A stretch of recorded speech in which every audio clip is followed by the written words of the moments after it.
اما بعد فاعوذ باللہ من الشیطان الرجیم بسم اللہ الرحمن الرحیم فآمنوا باللہ ورسولہ والنور الذی انزلنا واللہ بما تعملون خبیر یوم یجمعکم لیوم الجمع ذالک یوم التغابن ومن یؤمن باللہ ویعمل صالحا یکفر عنہ سیئاتہ وَيُدْخِلْهُ جَنَّاتٍ تَجْرِي مِن تَحْتِهَا الْأَنْهَارُ خَالِدِينَ فِيهَا أَبَدًا ذَلِكَ الْفَوْزُ الْعَظِيمُ وَالَّذِينَ كَفَرُوا وَكَذَّبُوا بِآيَاتِنَا أُولَئِكَ أَصْحَابُ النَّارِ خَالِدِينَ فِيهَا وَبِئْسَ الْمَصِيرُ صدق اللہ العظیم رب اشرح لي صدری ويسر لي أمری واحلل عقدۃ من لسانی يفقهوا قولی اللہم ربنا الہمنا رشدنا واعذنا من شرور انفسنا اللہم ارنا الحق حقا وارزقنا اتباعه وارنا الباطل باطلا وارزقنا اجتنابه اللہم نور قلوبنا بالایمان اللہم ربنا زدنا ایمانا وہدا وعلما نافعا وعملا صالحا متقبلا آمین یا رب العالمین۔ سورہ تغابن کی ابتدائی 7 آیات کا ہم مطالعہ مکمل کر چکے ہیں، جن میں ایمانیات ثلاثہ کا بیان ہے ایک نیریٹو انداز میں۔ 4 آیات میں ذات و صفات باری تعالی اگرچہ ان چاروں میں مخفی اور مضمر ہے ایمان بالآخرہ بھی، پھر 2 آیات میں ایمان بالرسالت، پھر ایک آیت نہایت پرجلال انداز میں ایمان بالآخرہ کی اس بات پر۔ اب آ رہی ہے زوردار دعوت فآمنوا۔ میں نے یہ عرض کیا تھا پہلے ہی، یہاں کلمہ فا جو ہے بہت معنی خیز ہے۔ یہ تو حقائق ہے، کوئی مانے تب بھی نہ مانے تب بھی، کسی کے نہ ماننے سے یہ حقائق معدوم نہیں ہو جائیں گے۔ اللہ تو ہے، حقیقت کبریٰ ہے، حقیقت الحقائق ہے، آخرت ہے، حقیقت واقعی ہے، ہو کر رہے گی، شدنی ہے، اٹل ہے۔ اب یہ ہے کہ انسان کی عافیت، انسان کی فلاح، انسان کی کامیابی، انسان کے لیے خیر مضمر ہے اس میں کہ وہ ان حقائق کو مانے، تسلیم کرے۔ فآمنوا، پس ایمان لاؤ، پس مانو، پس تصدیق کرو، پس تسلیم کرو۔ فآمنوا باللہ ورسولہ، پس ایمان لاؤ اللہ پر، اس کے رسول پر صلی اللہ علیہ وسلم، والنور الذی انزلنا، اور اس نور پر کہ جو ہم نے نازل فرمایا۔ یہ سورہ نور کا درس ہم پڑھ چکے ہیں، نور وحی اور نور فطرت پر مشتمل ہے، انہی دونوں کے امتزاج سے نور ایمان وجود میں آتا ہے۔ یہ نور جو ہے نور وحی، یہ آسمان سے نازل ہوا ہے، فرشتہ لے کر آیا ہے، تو یہاں پر تو اس کا مصداق قطعی طور پر قرآن مجید ہے، جس میں کسی اشتباہ کی کوئی گنجائش نہیں۔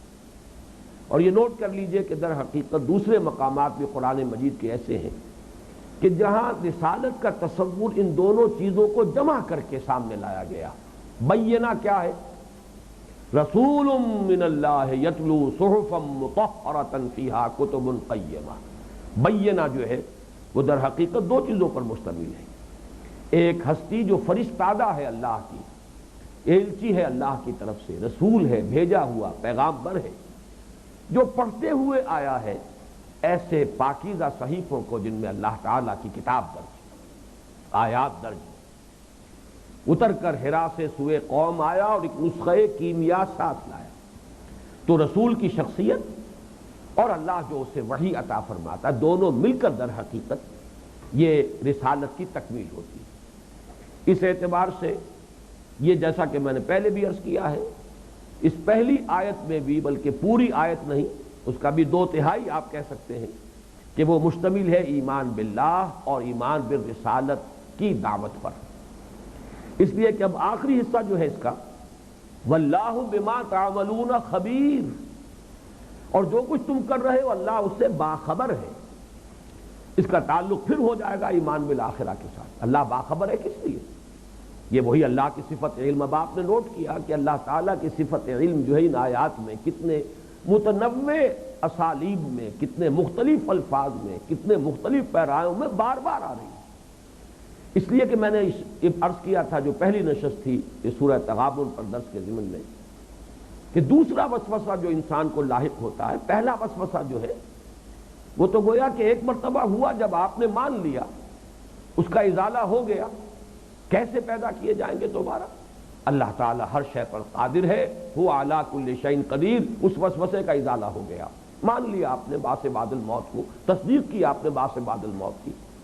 لیکن ہر لمحے جو وسوسہ شیطان ڈالتا ہے وہ یہ ہے، ان چیزوں کا کہاں علم ہوگا اللہ کو، کہاں یہ چھوٹی چھوٹی چیزیں، یہ بڑی مائنر ڈیٹیلز، ان کا کہاں کہیں کوئی ریکارڈ ہوگا، کہاں اللہ تعالیٰ کے علم میں یہ تمام باتیں ہوں گی. اس کا استحضار رکھنا واقعتاً آسان نہیں. یہی وجہ ہے کہ اللہ تعالیٰ کی صفت علم پر واللہ بما تعملون بصیر یعلم ما فی السماوات والارض ویعلم ما تسرون وما تعلنون واللہ علیم بذات الصدور واللہ خبیر بما تعملون واللہ بما تعملون خبیر. مختلف پیرایوں میں اللہ تعالیٰ کی صفت علم کو ایمفیسائز کیا جا رہا ہے. مستحضر رہے کہ ہم اس کی نگاہ میں ہیں، وہ ہمیں دیکھ رہا ہے. هو معکم اینما کنتم واللہ بما تعملون بصیر. وہ تو تمہارے ساتھ موجود ہوتا ہے ہر جگہ جہاں کہیں بھی تم ہو. جب وہ ہر جگہ ہر آن تمہارے ساتھ ہے تو گویا کہ تمہارے ہر عمل، ہر فعل، ہر حرکت کا گویا کہ یہ الفاظ اگرچہ اللہ کے لیے مناسب نہیں ہے کہ چشمدید گواہ ہے. جب تمہارے ساتھ ہے، موجود ہے تمہارے ساتھ، هو معکم اینما کنتم. تو واللہ بما تعملون خبیر. البتہ اس میں ایک نکتہ نوٹ کیجئے، پہلے آیا بصیر آیت نمبر 2 میں، یہاں آیا خبیر، یہ ہے آیت نمبر 8. بعین ہی یہی معاملہ سورہ حدید میں بھی ہے. وہاں آیت نمبر 4 ختم ہوتی ہے واللہ بما تعملون بصیر، پھر آیت نمبر 10 ختم ہوتی ہے واللہ بما تعملون خبیر.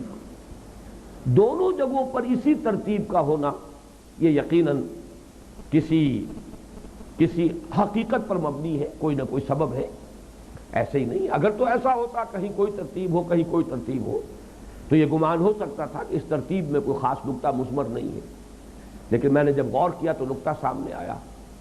ہم عام طور پر یہ سمجھتے ہیں کہ انسان دیکھتا ہے تو گویا کہ یہ زیادہ یقینی علم ہے جو اسے حاصل ہو رہا ہے. خبر کا لفظ ہمارے لیے ہے در حقیقت سماعت کے معنی میں، یہ خبر ملی ہے، یہ شنید ہے. حالانکہ حقیقت جو ہے اس کے برعکس ہے. ہمارا جو بصارت کا عمل ہے اگر اس کا تجزیہ کریں گے تو ہماری یہ آنکھیں در حقیقت 2 کیمرے ہیں 2. یہ کیمرے جو بھی اس کے جو سینسیٹیو پردہ ہے ریٹینا اس پر جو عکس بن رہا ہے یہ پھر جاتا ہے ذہن میں، ٹرانسمٹ ہو رہا ہے برین میں، وہاں انٹرپریٹ ہو رہا ہے. یوں سمجھیے کہ اصل ہماری ہستی جو ہے وہ تو گویا کہ اس کے مانند ہے جیسے آپ کسی بند کمرے میں بیٹھے ہوں، آپ کا خارج کی دنیا سے بالکل کوئی تعلق نہیں، ایئر ٹائٹ روم ہے آپ کا، لیکن کمپیوٹرز لگے ہوئے ہیں، ٹی ویز لگے ہوئے ہیں، آپ پوری دنیا کو دیکھ رہے ہیں لیکن براہ راست نہیں دیکھ رہے. آپ کی آنکھ براہ راست ان چیزوں کا مشاہدہ نہیں کر رہی، بلکہ یہ جو ٹی وی کی اسکرین ہے اس کے حوالے سے دیکھ رہے ہیں یا کمپیوٹرز کے اوپر دیکھ رہے ہیں. یہ ساری معلومات آپ کو حاصل ہو رہی، آپ تو بند کمرے میں. اسی طرح ہماری اصل انا، ہماری اصل باطنی شخصیت وہ تو کہیں اندر ہے.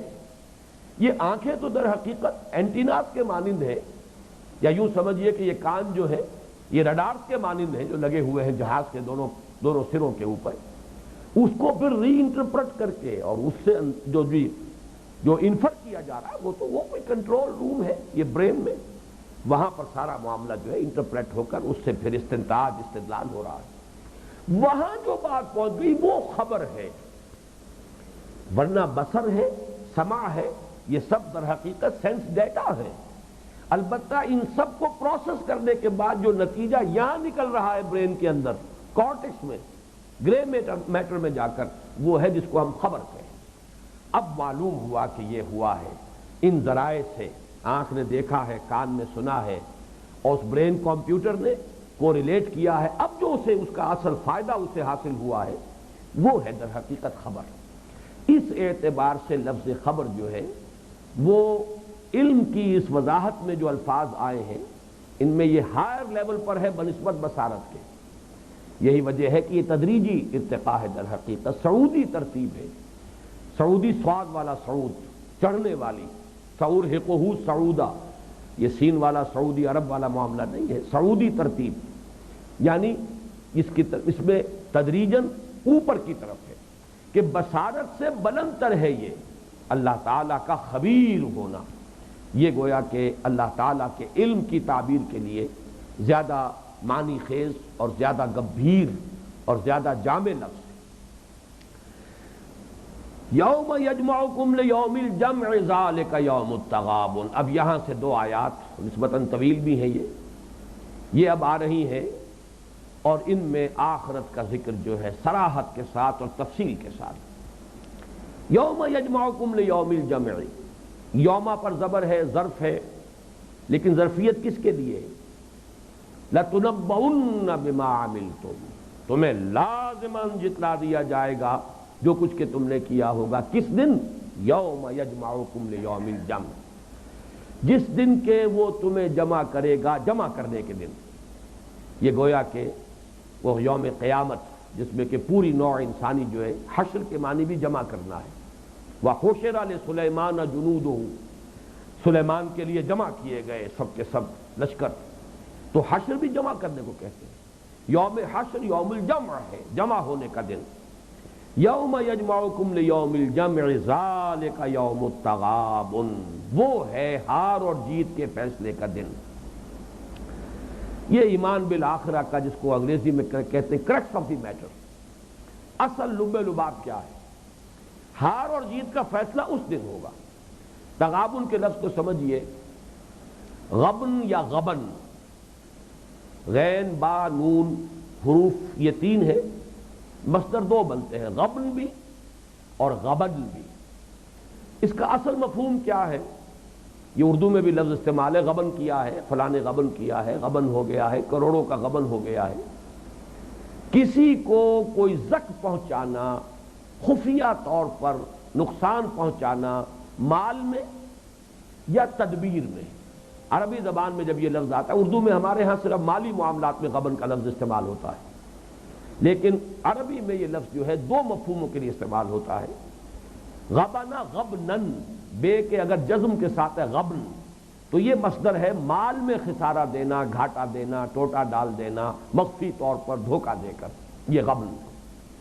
اور غبینا غبنن، اس کا جو فعل ماضی بنتا ہے غبینا، بے کے زیر کے ساتھ ہے، اور مصدر بے کے زبر کے ساتھ ہے. غبینا غبنن وہ ہے رائے میں، تدبیر میں کسی کو دھوکے میں ڈال دینا، گھاٹے میں ڈال دینا، زک پہنچا دینا، کسی کی تدبیر جو ہے اس کو کسی طریقے سے غیر مؤثر کر دینا، کسی کی رائے کو کسی غلط رخ پر ڈال دینا.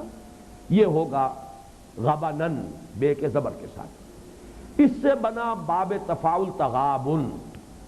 باب تفاعل میں مشارکت بھی ہوتی ہے اور مقابلہ بھی ہوتا ہے، اور پھر مبالغہ بھی ہوتا ہے. کثرت سے غبن اور باہم غبن کی کوشش.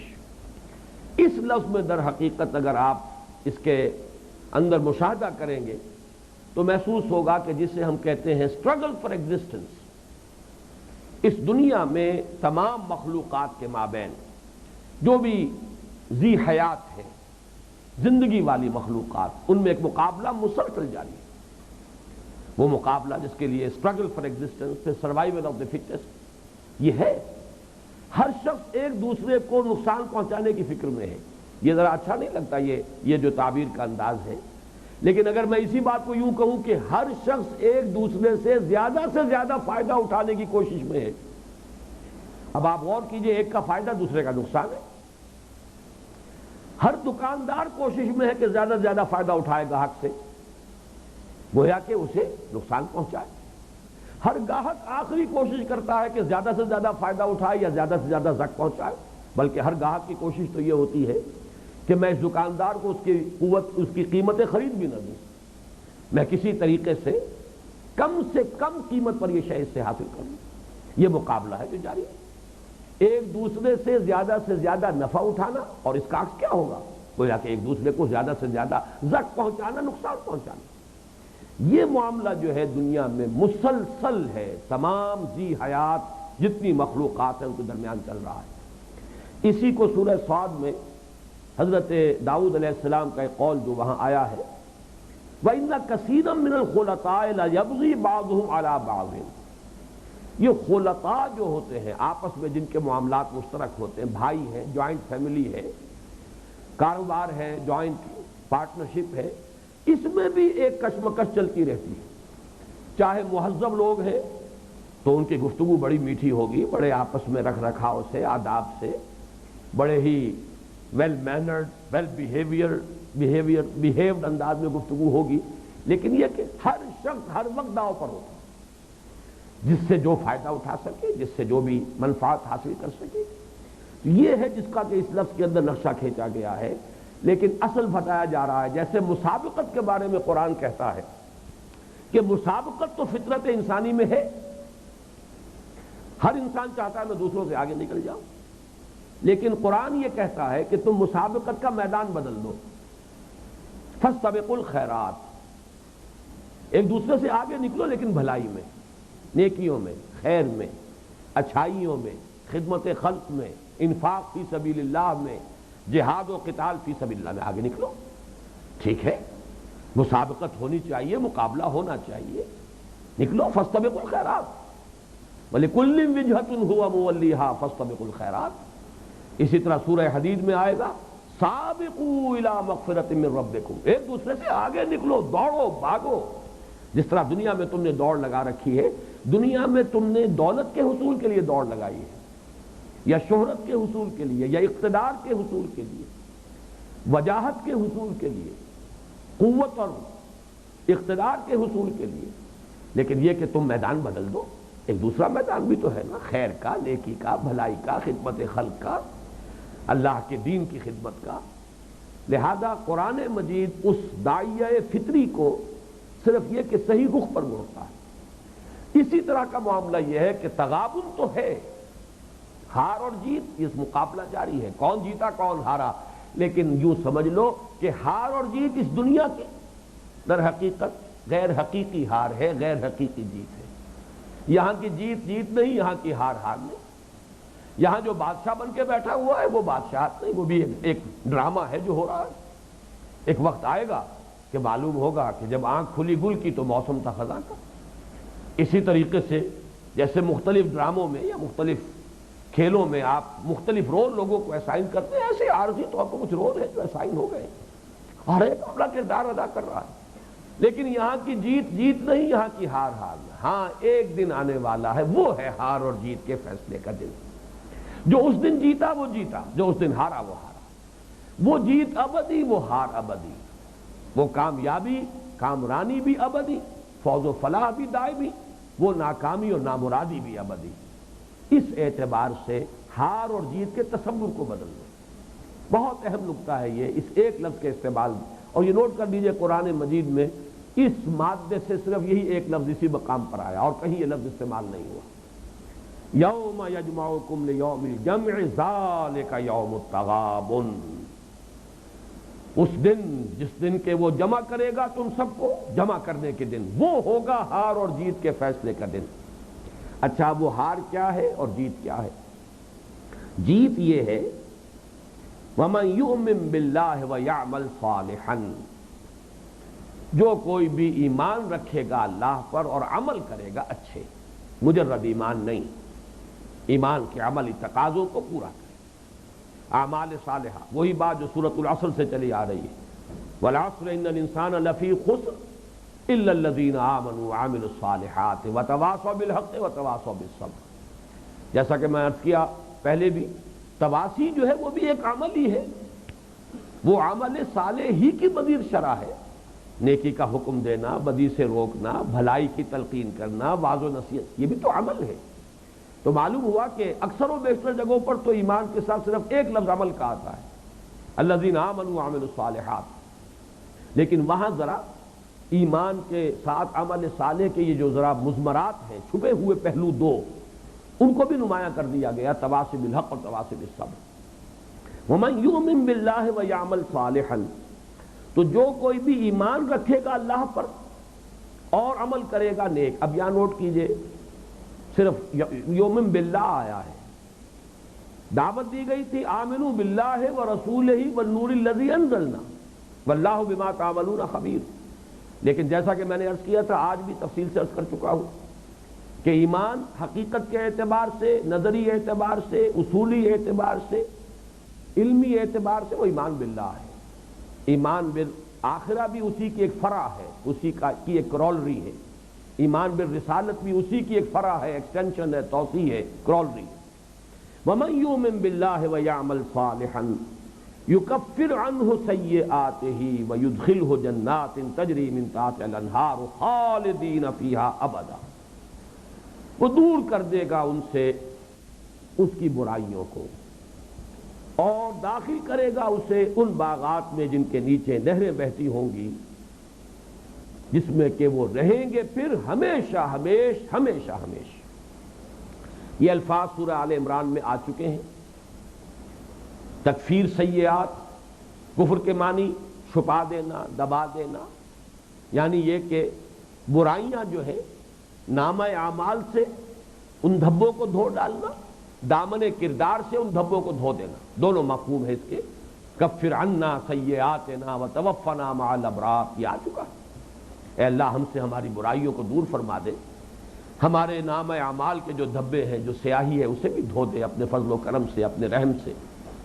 اور ہمارے دامن کردار پر اگر کوئی داغ ہے اب تک کی اپنی غفلت کی وجہ سے، کوئی بری عادات میں ہم نے اپنے آپ کو مبتلا اور ملوث کیا ہوا ہے، تو اے اللہ ان سے بھی ہمیں پاک کر دے. تو یہاں فرمایا یکفر عنہ سیئاتہ، اللہ دور کر دے گا اس سے اس کی برائیوں کو. وَيُدْخِلْهُ جَنَّاتٍ تَجْرِي مِن تَحْتِهَا الْأَنْهَارُ، اور داخل کرے گا اسے ان باغات میں جن کے نیچے یا جن کے دامن میں ندیاں بہتی ہوں گی. باب محاورہ ترجمہ مجھے یہ بہتر معلوم ہوتا ہے. خالدین فیہا ابدا، رہیں گے وہ اس میں ہمیشہ ہمیشہ. یہاں ذرا نوٹ کیجئے کہ خلود کے معنی بھی ہمیشہ کے ہیں.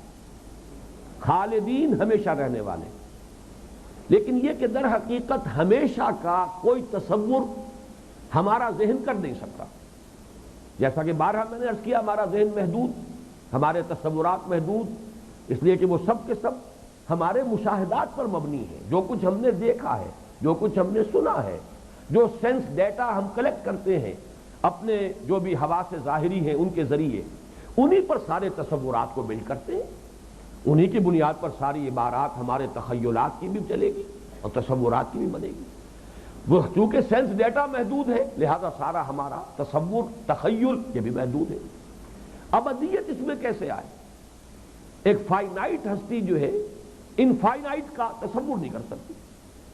یہی وجہ ہے کہ قرآن مجید اس کو اب ہیمر کرتا ہے. خالدین فیہا ابدا، ابد کے لفظ کا اضافہ کیا ہے تاکہ کسی طریقے سے اس کا ایک تصور تمہارے ذہن کے اندر اس کا جو نقش قائم ہو جائے. ہمیشہ ہمیش ہمیشہ ہمیش.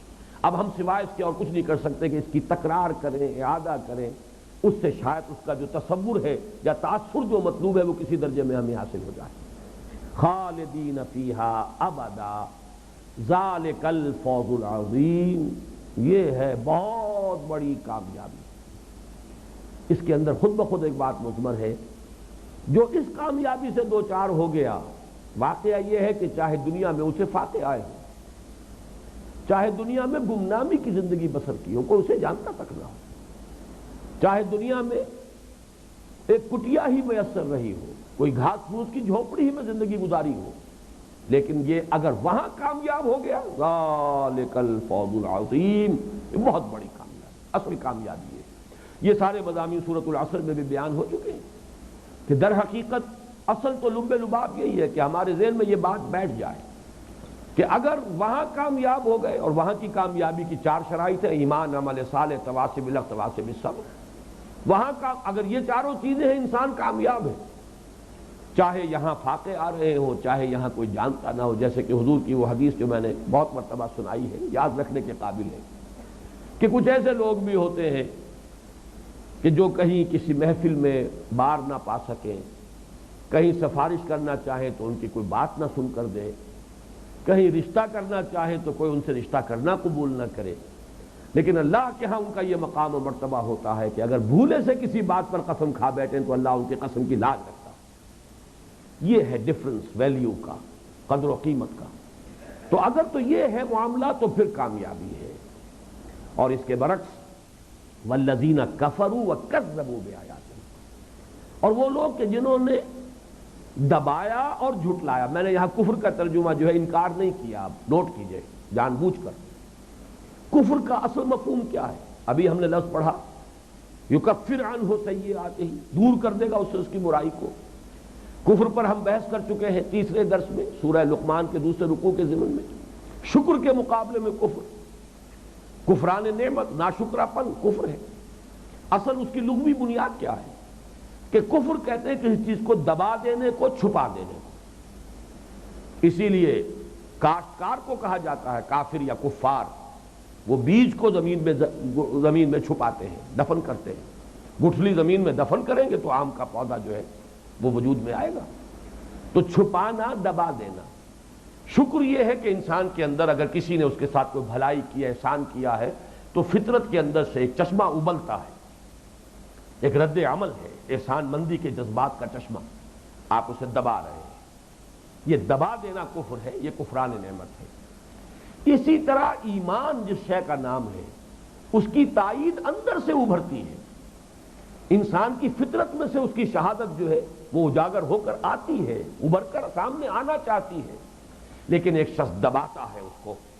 کوئی مصلحت ہے، کوئی اپنی چودراہٹ کی فکر ہے، جیسا کہ میں عرض کر چکا ہوں کل کہ در حقیقت نبوت کے باب میں اور رسالت کے باب میں جو سب سے زیادہ بڑی ٹھوکر جو انسان نے کھائی وہ یہ کہ سرداروں نے، چودھریوں نے اپنی سیادت اور قیادت اور چودراہٹ کی حفاظت کے لیے لوگوں کو ورغلایا۔ یہ تمہاری طرح کے انسان ہیں۔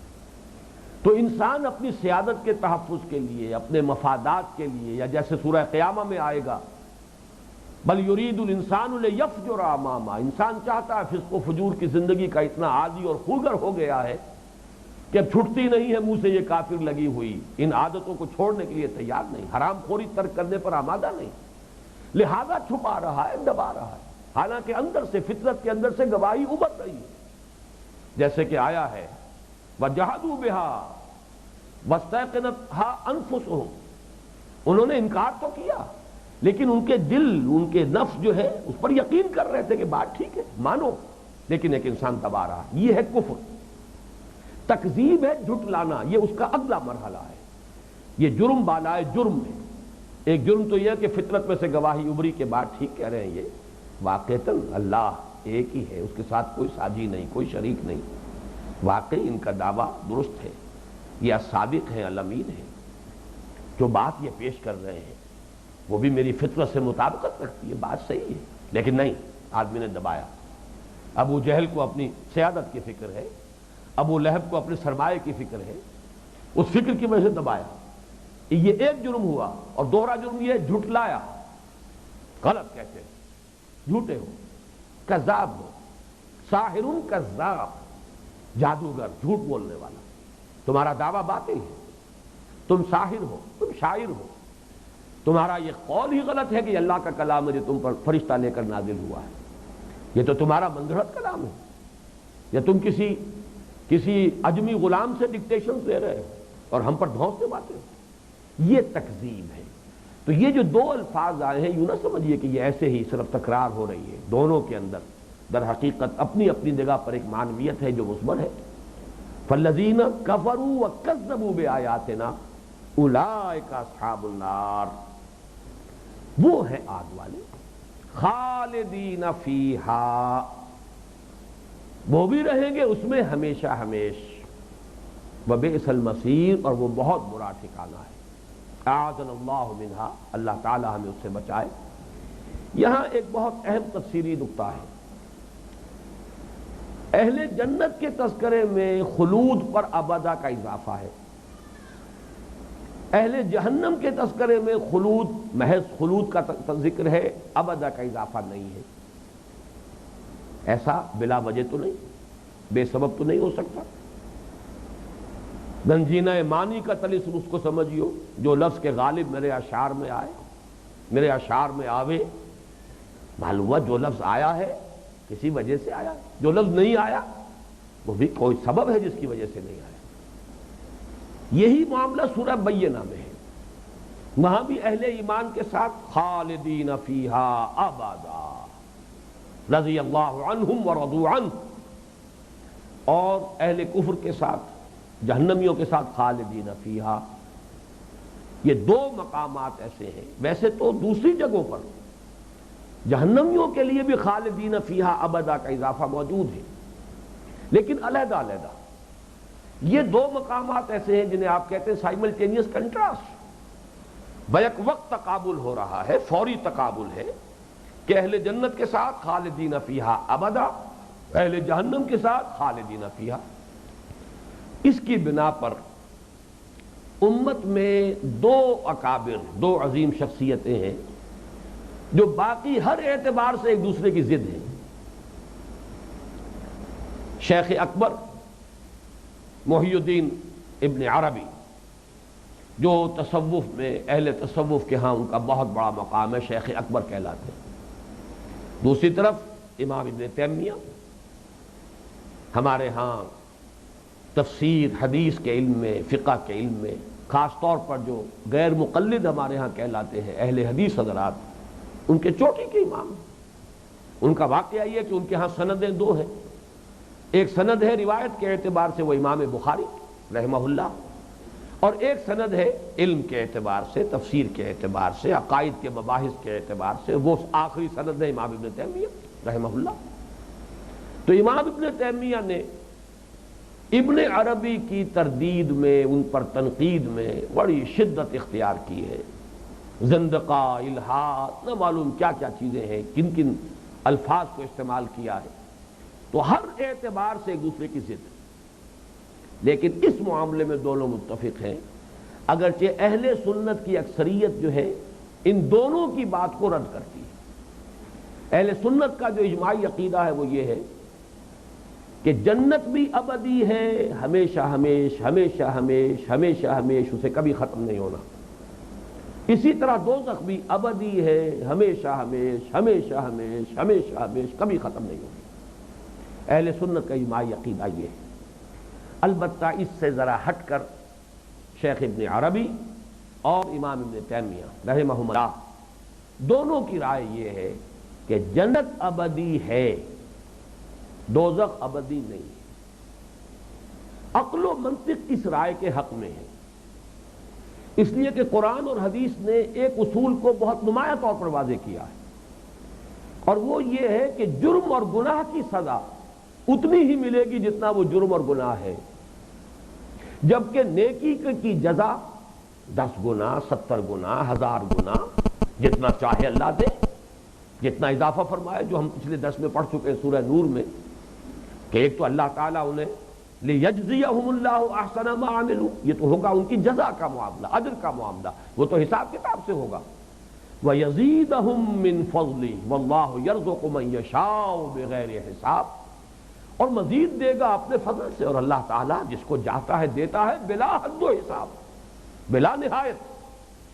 تو معلوم ہوا کہ سزا کا جہاں تک تعلق ہے، جرم کی سزا، گناہ کی سزا، گناہ کا عذاب، یہ بہرحال حساب کتاب کے ساتھ ہونا ہے، جبکہ نیکی کی جزا، نیکی کا بدلہ، وہ بے حد و نہایت ہو سکتا، بلکہ ہوگا۔ اس اعتبار سے غور کیجئے کہ انسان اپنی محدود زندگی میں اگر اس کا ایک ایک لحظہ، ایک ایک لمحہ بھی گناہ میں بسر کرے تب بھی محدود ہے، غیر محدود تو نہیں ہے۔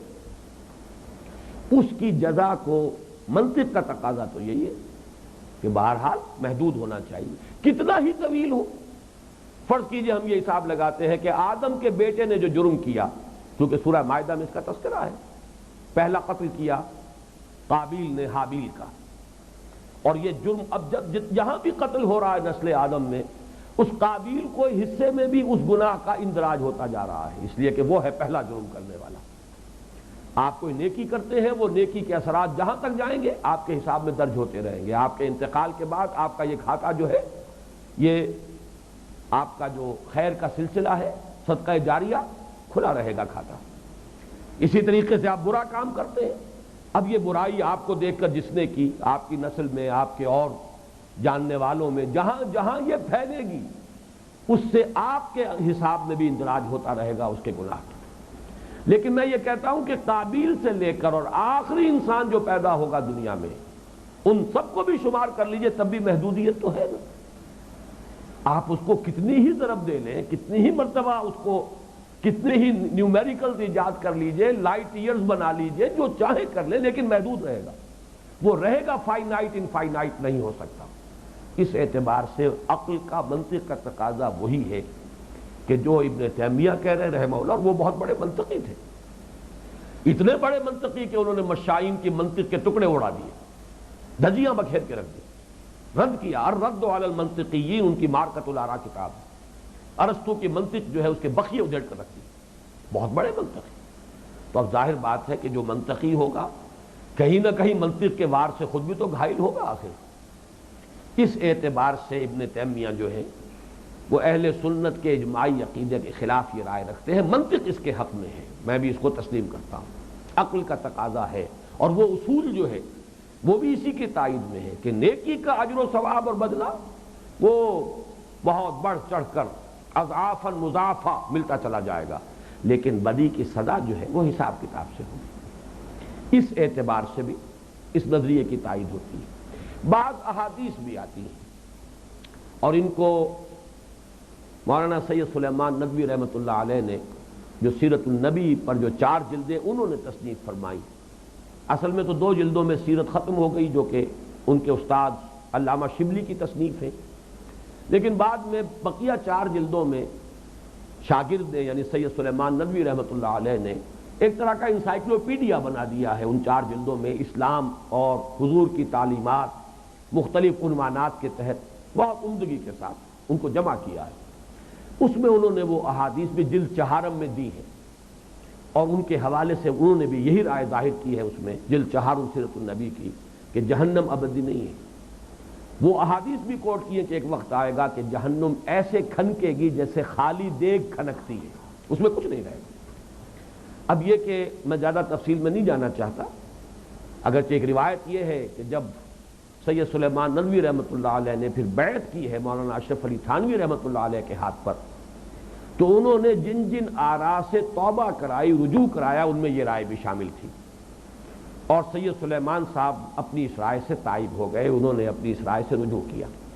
لیکن یہ کہ بہرحال وہ کتاب چھپ رہی ہے اس میں اس کا تذکرہ نہیں ہوتا، وہ دلائل پورے کے پورے احادیث کے استشہاد کے ساتھ اسی کے حق میں ہے کہ جہنم جو ہے ایک وقت آئے گا کہ ختم ہو جائے گی۔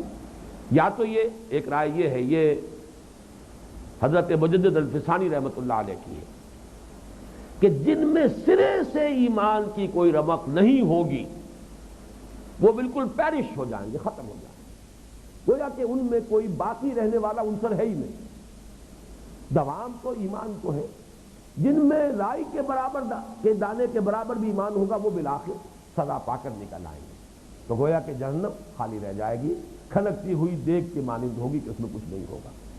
میں نے یہ بحث ذرا تفصیل کے ساتھ آپ کے سامنے رکھ دی ہے، بہرحال یہ بھی آپ کو بتا دیا اہل سنت کا اجماعی عقیدہ وہی ہے، اسی میں عافیت ہے۔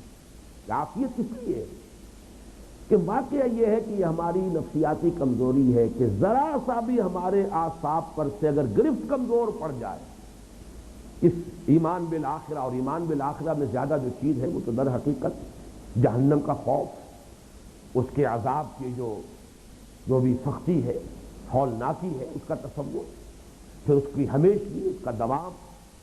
یوں نہ سمجھیے کہ یہ جن کی رائے یہ ہے کہ وہ بالآخر ختم ہو جائے گی، وہ یہ سمجھتے ہیں کہ یہ کوئی 2-4 دن کی بات ہے، وہ کہتے ہیں کہ 100 برس، 1000 برس رہے گی وہ عذاب جو ہے، اس معنی میں خلود ہی کے حکم میں ہوگا، اس معنی میں ابدیت ہی کے حکم میں ہوگا، لیکن بالآخر ایک وقت آئے گا کہ وہ ختم ہو جائے گا۔ لیکن جیسا کہ میں نے عرض کیا، ہماری جو کمزوری ہے اس کی بنا پر ذرا سا بھی یہ اس تصور میں اگر ڈھیل ہو جائے تو اعصاب کے اوپر سے گرفت جو ہے ایمان بالآخرہ کی، اس کے کمزور پڑنے کا اندیشہ ہے۔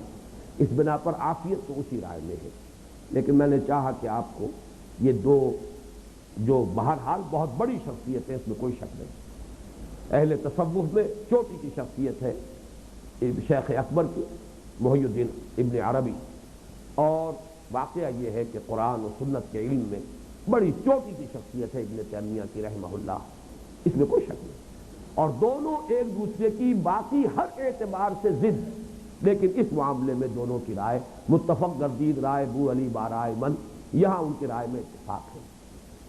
اب صرف جو چند منٹ ہمارے پاس باقی رہ گئے اس میں دوسرے رکوع کے مضامین کی ترتیب صرف آپ کو میں بتا دیتا ہوں، اب باقی تو ظاہر بات ہے کہ وہ دوسرا رکوع جو ہے وہ ہم اب اگلی نشست میں شروع کریں گے۔ اس حد تک تو پہلے ہی بتا چکا ہوں کہ اب 8 آیتوں پر مشتمل ہے دوسرا رکوع۔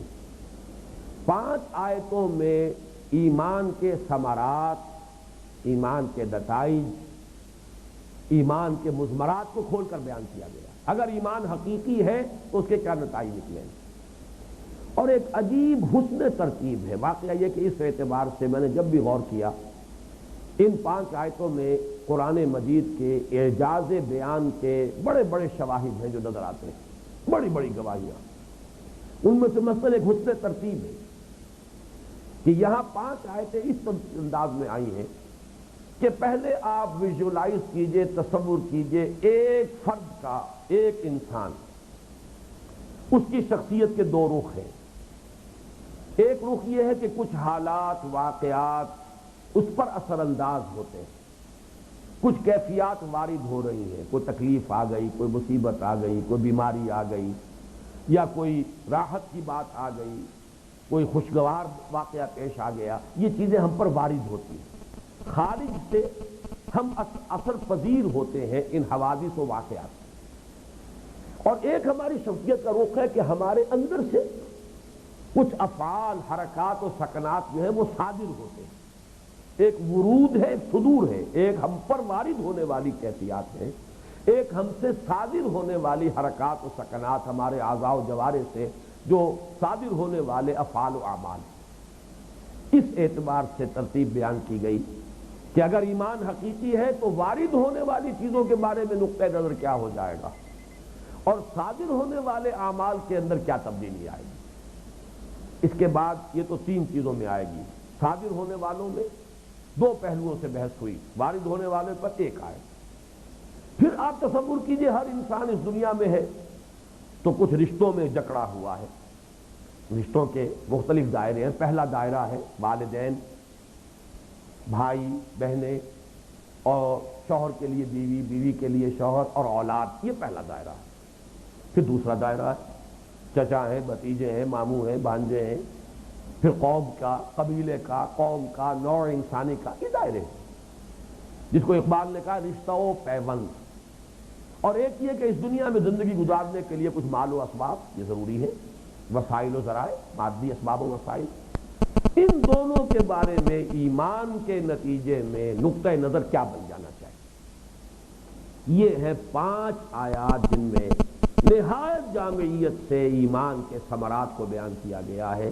میرے نزدیک یہ قرآن مجید کا بڑا اعجاز کا حامل مقام ہے، اور اس میں جیسا کہ میں نے پہلی نشست میں عرض کیا تھا، یاد کر لیجئے کہ ان ثمرات اور نتائج ایمان کے ضمن میں 4 آیات وہ ہیں جو داخلی ثمرات سے بحث کرتے ہیں، انسان پر نفسیاتی طور پر کیا تبدیلی واقع ہو جانی چاہیے، اس کے زاویہ نگاہ میں، اس کے نقطہ نظر میں، اس کے مینٹل ایٹیٹیوڈ میں کیا تبدیلی ہونی چاہیے، اور صرف 1 آیت ہے جو بحث کرتی ہے کہ اس کے اعمال میں کیا تبدیلی ہونی چاہیے۔ معلوم ہوا کہ واقعتاً انسان چونکہ حیوان عاقل ہے، انسان کی شخصیت صرف ظاہر نہیں بلکہ اصل تو یہ ٹپ آف دی آئس برگ کی طرح سمجھنا چاہیے۔ ظاہر تو ٹپ آف دی آئس برگ ہے، اصل آئس برگ جو ہے وہ تو نگاہوں سے اوجھل ہے۔ وہ باطنی تبدیلی اگر ہوتی ہے تو اصل تبدیلی ہے۔ تو اس سورہ مبارکہ میں ہم دیکھیں گے کہ اس 5 آیات میں سے 4 میں وہ داخلی کیفیات میں جو انقلاب آنا چاہیے ایمان کے نتیجے میں اس کا بیان ہے، اور صرف 1 آیت میں خارجی ظاہری اعتبار سے، عملی اعتبار سے جو اس کا نتیجہ برآمد ہونا چاہیے اس کا بیان ہے۔ اللہ تعالی ہمیں ان جملہ ثمرات ایمانی سے زیادہ سے زیادہ حصہ وافر عطا فرمائے، بہرہ ور فرمائے۔ بارک اللہ لی و لکم فی القرآن العظیم و نفعنی و ایاکم بالآیات والذکر الحکیم۔